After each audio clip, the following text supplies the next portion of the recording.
ठंड में गरीब ससुराल की एक रजाई। चलो सब लोग आ जाओ, बाहर हवा तेज हो गई है, सोने का समय हो गया। दरवाजे के नीचे से भी सर्दी अंदर आ रही है। चलो प्रिया, देर हो रही है, बच्चे भी नींद में हैं। जी मैं आई। ये एक रजाई इतने सारे लोगों के लिए? हाँ बेटी, हमारे पास यही एक है। गरीब का घर है, यहाँ चीजें गिन कर नहीं जोड़ कर इस्तेमाल होती हैं। इसी में सबको गुजारा करना पड़ता है। बहू, इधर आ जाओ बेटी। किनारे में ठंड लगेगी, बीच में आने से गर्मी रहती है।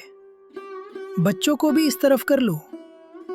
बाबूजी, आप सब कैसे? प्रिया, मैं जानता हूँ ये तुम्हारे लिए बहुत मुश्किल है। तुम्हारे मायके में तुमने कभी ऐसी रात नहीं देखी होगी।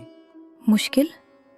सुरेश, मुझे ठंड से ज्यादा इस एहसास से ठंड लग रही है कि हमारे पास कुछ भी नहीं है। देखिए ना, बच्चे कैसे कांप रहे हैं, उनके चेहरे नीले पड़ रहे हैं। मैं कैसे सो जाऊं? ये रजाई भी कितनी पतली है, इससे इतनी सर्दी कैसे रुकेगी? मैं क्या करूँ प्रिया? पिछले साल पहले बारिश नहीं हुई, सारी जमीन सूख गई। फिर जब फसल थोड़ी बढ़ने लगी तो कीड़े लग गए, सारी मेहनत पानी में चली गई। साहूकार का कर्ज सर पर है, वो हर दिन दरवाजे पर आ खड़ा होता है। उसने साफ कह दिया है कि अगले महीने तक पैसे नहीं लौटाए तो खेत पर कब्जा एक कर लेगा।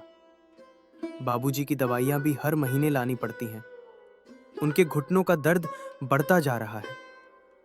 समझ नहीं आता कि खर्च कहां से कम करूं। हर तरफ से मजबूरी है। ये लीजिए सुरेश, ये शॉल बच्चों पर डाल दीजिए, थोड़ी राहत मिलेगी। नहीं प्रिया, ये तुम्हारी माँ ने दी थी, तुम्हारे लिए। तुम इसे ओढ़ लो। तुम भी तो सारी रात ठंड में ठिठुरती रहती हो। मैं अकेले कैसे गर्मी ले सकती हूँ जब मेरा परिवार ठंड से कांप रहा हो? बच्चों को इसकी ज़्यादा ज़रूरत है। मेरे लिए आप सबकी राहत ज़्यादा ज़रूरी है। ये रजाई भी पिछले साल पिंकी की शादी के लिए रखे पैसों से खरीदी थी। सोचा था इस साल फसल अच्छी होगी तो सब ठीक हो जाएगा, नए कपड़े, नई रजाइयाँ सब आएंगी। पर किस्मत ने साथ नहीं दिया। ऊपर वाले ने हमारी तरफ देखना ही बंद कर दिया है। माँ जी, मुन्नू को देखिए, उसका बदन आग की तरह तप रहा है। ये सारी रात कांपता रहा है। माँ, इसे डॉक्टर को दिखाना पड़ेगा। ये मामूली सर्दी जुकाम नहीं लग रहा। डॉक्टर? पागल हो गए हो? डॉक्टर की फीस कहाँ से देंगे? पता है ना, शहर का डॉक्टर एक बार देखने के 500 रुपए लेता है और दवाई के पैसे अलग। पहले ये काढ़ा पिलाकर देखती हूँ।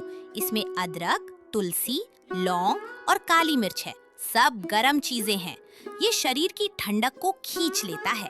भगवान ने चाहा तो इसी से ठीक हो जाएगा। पर माँ जी, अगर काढ़े से आराम ना मिला तो? बच्चे की तबीयत ज़्यादा बिगड़ गई तो क्या करेंगे? हम इंतज़ार नहीं कर सकते। प्रिया ठीक कह रही है माँ। मैं जाकर साहूकार से और पैसे मांगने की कोशिश करता हूँ, शायद दे दे। नहीं, उस लालची दरिंदे के पास मत जाना। वो ब्याज पर ब्याज लगाकर हमें हमारी इस जमीन से भी बेदखल कर देगा। जैसा मैंने कहा है वैसा करो, अभी कुछ नहीं हुआ है। क्या हुआ? आप शहर गए थे काम ढूंढने, कुछ बात बनी? कहीं कोई काम नहीं है प्रिया। मंडी में भी मजदूरों की भीड़ है, सब खाली हाथ बैठे हैं। शहर में जहाँ मकान बन रहे थे वहाँ भी काम बंद पड़ा है। ठंड ने सब कुछ ठहरा दिया है। अब तो लगता है कि किस्मत ने भी हमसे मुंह मोड़ लिया है। आप ऐसे हिम्मत मत हारिए, हम मिलकर कोई ना कोई रास्ता निकाल लेंगे। जब तक हम साथ हैं, कोई हार नहीं है। तुमने संदूक में देखा नहीं? जो कुछ था सब तुम्हारे सामने है। फटे पुराने कपड़े हैं जो ओढ़ने के भी काम नहीं आ सकते। सिर्फ नाम के कपड़े हैं वो। सुरेश बेटा, परेशान मत हो। दिन हमेशा एक जैसे नहीं रहते। मैंने भी जिंदगी में बहुत उतार चढ़ाव देखे हैं। पर बाबूजी, मैं एक बाप होकर अपने बच्चे का इलाज नहीं करवा पा रहा। एक पति होकर अपनी पत्नी को सुकून नहीं दे सकता। मैं पूरी तरह से हार गया हूँ। हारता वो है जो कोशिश करना छोड़ देता है। तुमने अभी हार नहीं मानी है। इस घर की नींव कमजोर नहीं है बेटा। ये मुश्किल भी टल जाएगी। हे भगवान, ये कैसी परीक्षा है? हमसे क्या भूल हुई? जिंदगी भर ईमानदारी से मेहनत की, किसी का बुरा नहीं सोचा, फिर क्यों हमारे बच्चे इस ठंड में ठिठुर रहे हैं? मेरी उम्र ले ले, पर इन मासूमों पर तो रहम कर। अब और देखा नहीं जाता। ये घर जिसे मैंने अपने हाथों से बनाया था, आज इसकी दीवारें भी मुझे काटने को दौड़ती हैं। ये कैसी लाचारी है प्रभु। ये क्या कर रही हो बहू? इन फटे पुराने कपड़ों का क्या करोगी? इन्हें तो फेंकने के अलावा कोई चारा नहीं। नहीं माँ जी, इन्हें फेंकेंगे नहीं। माँ जी, मेरी दादी सिखाया करती थी कि जरूरत में कोई चीज बेकार नहीं होती। वो पुराने कपड़ों से गुदड़ी कैसे बनाते हैं, ये उन्होंने मुझे सिखाया था। अगर हम इन सब कपड़ों की तह लगाकर एक के ऊपर एक रखकर सिल दें तो एक मोटा गरम गुदड़ी बन सकता है। गुदड़ी? इन चीथड़ों से? बेटी, इसमें तो 1000 छेद है। ये ठंड कैसे रोकेंगी? हाँ माँ जी, हर कपड़े में थोड़ी जान बाकी है, हर धागे में थोड़ी गर्माहट कैद है। अगर सारी जान एक साथ मिल जाए तो वो हमें सर्दी से बचा सकती है। एक कपड़ा पतला है, पर जब 20 कपड़े एक साथ मिल जाएंगे तो उनकी मोटाई एक नई रजाई से भी ज्यादा होगी। हम मोटे कपड़े जैसे जीन्स या धोती बीच में रखेंगे और पतले कपड़े ऊपर नीचे। फिर इस पर घना टाका लगाना होगा ताकि हवा इसके आर पार ना जा सके। बेटी, तुमने तो इस घर में जान डाल दी। हम तो उम्मीद ही खो चुके थे। ये सिर्फ एक गुद्दरी नहीं है, ये हमारे परिवार का सम्मान है, जिसे तुम अपने हाथों से सिल रही हो। ये लो, ये मेरी शादी की साड़ी का पल्लू है। थोड़ा मोटा है, काम आएगा। इसके रेशम शायद कुछ गर्मी दे दे।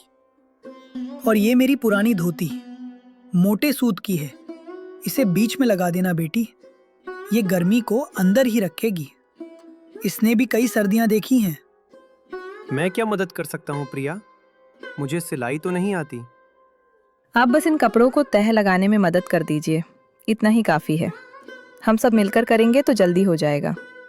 सच कहते हैं ये, तुम इस घर की रोशनी हो बेटी। हम तो हार मान चुके थे, सर्दी को अपनी किस्मत मान बैठे थे, पर तुमने हमें फिर से जीना सिखा दिया। अपने हाथों से अपनी किस्मत बनाना सिखा दिया। प्रिया, आज इतने सालों बाद इस घर में सबके चेहरे पर सुकून है। मुन्नू भी आराम से सो रहा है। ये तुम्हारे हाथों का जादू है। ये मेरे हाथों का नहीं, हमारे साथ का जादू है सुरेश। जब परिवार साथ हो तो बड़ी से बड़ी मुश्किल भी छोटी लगने लगती है। सही कहा बहू। असली गर्माहट रजाई या गुदरी में नहीं, परिवार के एक साथ होने में है। आज तुमने हमें ये सबक पढ़ा दिया। अब कोई ठंड हमें परेशान नहीं कर सकती। हमारे पास अब 2 रजाइयाँ हैं, एक किस्मत की दी हुई और एक हमारी हिम्मत की बनाई हुई।